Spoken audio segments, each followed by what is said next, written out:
Just remind everybody the motion we're discussing, this House believes that Arab women should have full equality with men. Lady in yellow, just along there. Yeah, good evening. We can have equal rights by law, right? But I don't think that it should be imposed on every single woman that we should work exactly like men. I mean, we have our own situations. We don't go through the same situations as men. So I don't think it should be imposed, that we should imitate the West. Women should go work just like men. Men, it's an obligation on them to work, but it's not an obligation on us to work. We should be given a choice. Let me get this side of the House to answer you. There's always an argument when we talk about equality is that you want to become like these men. Look at what they're doing. You want to do the same thing?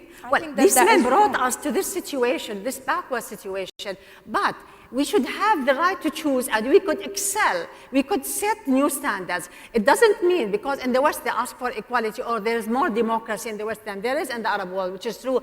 It does not mean that we are photocopying the Western type. All right, Dr. Suwaidan, you want to... Again, I think it's very clear that's what we're after. We're after equality in the sense that let people choose. Let everyone have the right to choose. Now, the West, as I mentioned, is not perfect. Equity? Is this called equality or equity? Whatever, jihad is not an issue. Well, this is what we're voting on. It is an issue. To us here, that's what we're talking about. There are girls here in the Middle East that are forced into marriages. This is wrong.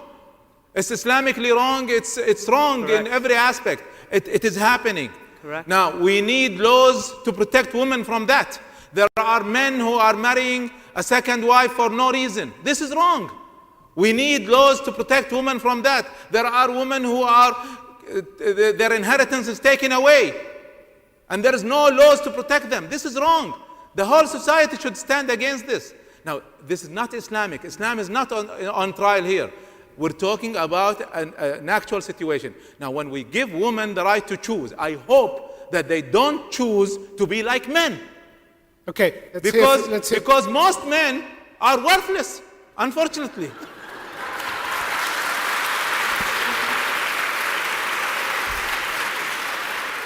Gentleman in the second row. Good evening. I have a question to Khawla. I found it a bit strange that you are worried about the women here from the effect of the West in general. I mean, you made it in the heart of the West, in London.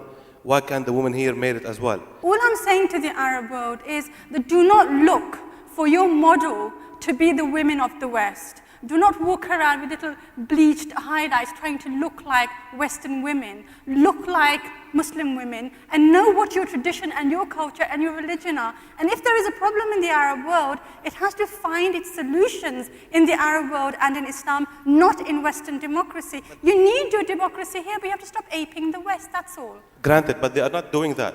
They are choosing what they feel is right for their own society at this time and place. Not everything that the women in Kuwait want to do, or Saudi, or Egypt, or my country, Lebanon, has to be a replica of the West. And if that happens, it doesn't mean that's bad. Well, some models are successful, some models are not. So we take what's good, as the lady mentioned. Yeah, if you look at Egypt, for example, what did Muhammad Abdul and Qasim Amin say? They said we will only achieve emancipation and liberty for women, etc., when we imitate Western women. And they sent their women from universities to Paris. And they said, take off the hijab and imitate the women of Paris. So the Muslim women came back from Paris in miniskirts without the hijab. Okay, so we're going to move on to another question now from a lady at the back. Just there. Thank you. Good evening. My question is to Dr. طارق. He said that we have the choice, but isn't most of the choices that we make depend on the upbringing we have? So to begin with the solutions, shouldn't we start with the families, the parents, and the government should also encourage more women activities and more women jobs? Yes, but I think there is even more than that. I think most of the problem that keeping us from changing, we need a revolution. And the first revolution that we need is in the scholars themselves. Most of our scholars in history and today have been affected by tradition. And they interpret Islam according to the tradition. So when we break this chain and we start understanding Islam as it has been revealed, not as we understand it from history and tradition, then that is the start. Scholars, reformers are the start of all changes. And then it goes into the government, it goes into education, and it goes also into the family. But we need to reform even our own scholars. They need to break this tradition chain. Because certainly if we want to discuss that all deformations in life have come from mankind, the Quran is clear, God was clear in everything he said. Yes. So the deformations came from mankind. So we have to begin from the families that bring the new generations. Of course. Okay. Families have a major part of it. All right, lady in the front row. My question is to Mr. Tarek. Excuse me, Mr. Tarek. In my point of view, women here in Qatar took their political rights and they were equal with men in all the political positions. But here happens in Qatar. Few years ago, one of the council here, there were like men and women candidates, but no one chose the woman to be, member of this council, although those women are qualified and they're well skilled.